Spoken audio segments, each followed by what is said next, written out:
Pozdravljeni!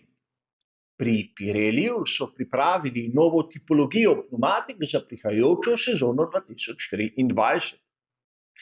Kakšne so te novosti in pravzaprav zakaj gre, bomo pa skupaj skušali izvedeti v naslednjih minutah.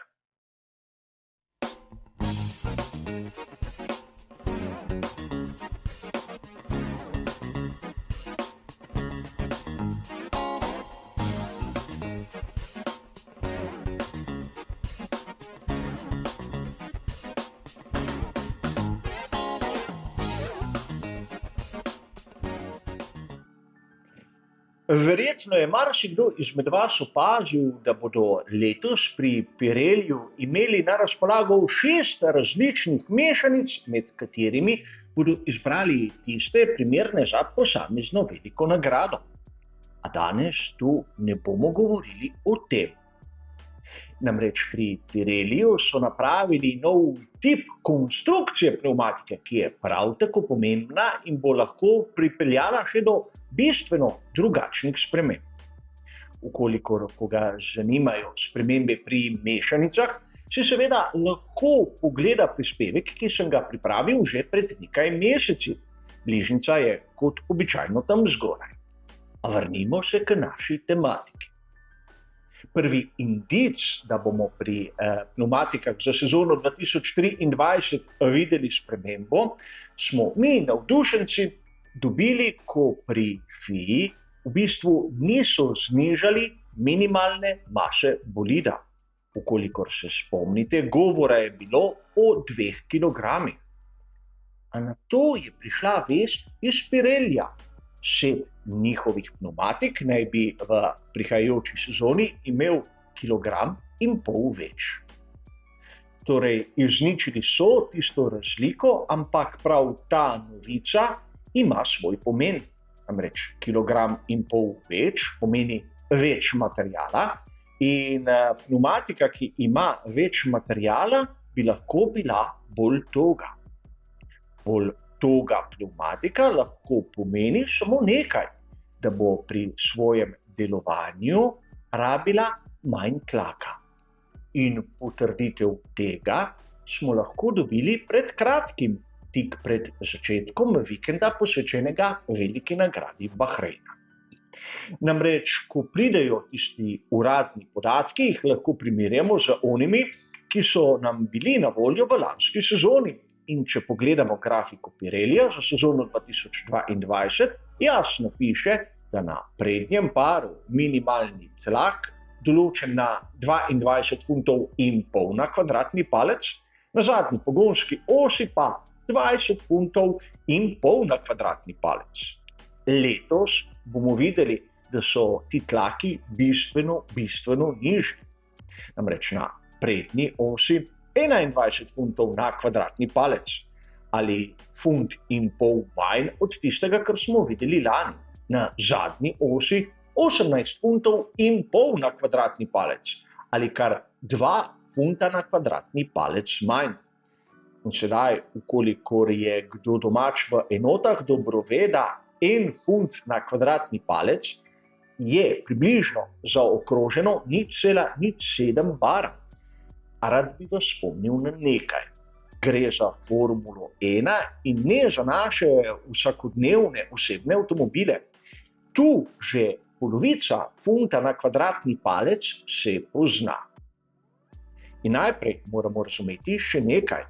V Formuli 1 v bistvu zaradi samega oprijema želijo imeti izjemno nizek tlak v pnevmatikah. Tudi zato Pirelli predpiše minimalnega in ne na primer optimalnega ali nek razpon od minimalnega do maksimalnega. Tu kot zanimivost bi vam rad pokazal nekaj. Namreč dobil sem neko splošno tabelo, ki pravi, kolikšen tlak naj bi bil v pnevmatikah tistih bolidov, ki so na takšnih in drugačnih dirkah, seveda na asfaltni progi.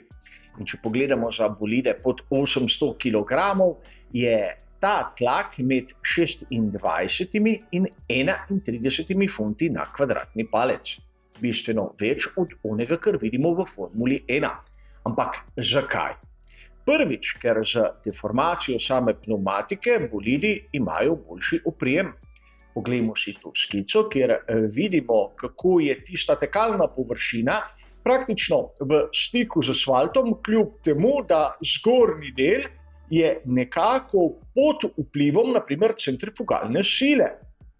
Po drugi strani, pri samem pospeševanju je treba imeti nek amortizacijski moment, da pnevmatika pravzaprav lepo gladko začne svoje vrtenje, brez tega, da bi se zgodilo nekaj takega, kot vidimo na fotografiji. In seveda tretjič, z deformiranjem pnevmatike se tudi dviguje temperatura.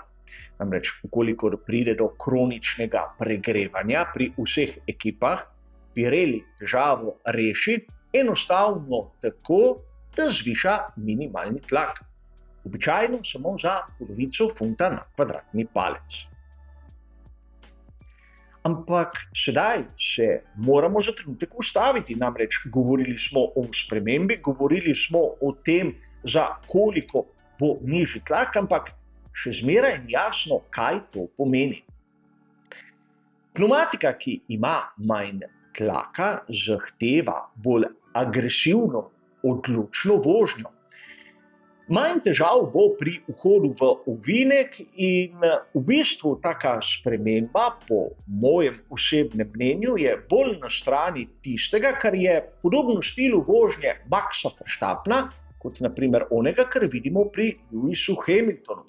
Ukolikor koga izmed vas malce bolj podrobno zanima, o čem govorim, si lahko ogleda tudi starejši prispevek, kjer smo pravzaprav razglabljali o tem, če bi bil danes Ayrton Senna hiter.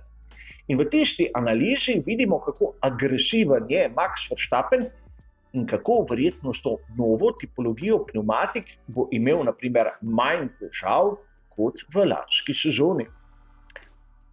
Razumeti moramo, da vsi vozniki se bodo prilagajali in da odvisno pač od samega stila in možnosti prilagajanja bo tudi to, kako dobro bo lahko izkoristil spremembo, ki pa je seveda očitna. Še nekaj dni nas loči do prve velike nagrade, zato se lahko samo sprašujemo, kdo bo izkoristil to prednost in kdo ne. Ampak za danes, kot ste razumeli, bo to vse. Hvala za vašo pozornost in seveda nasvidenje.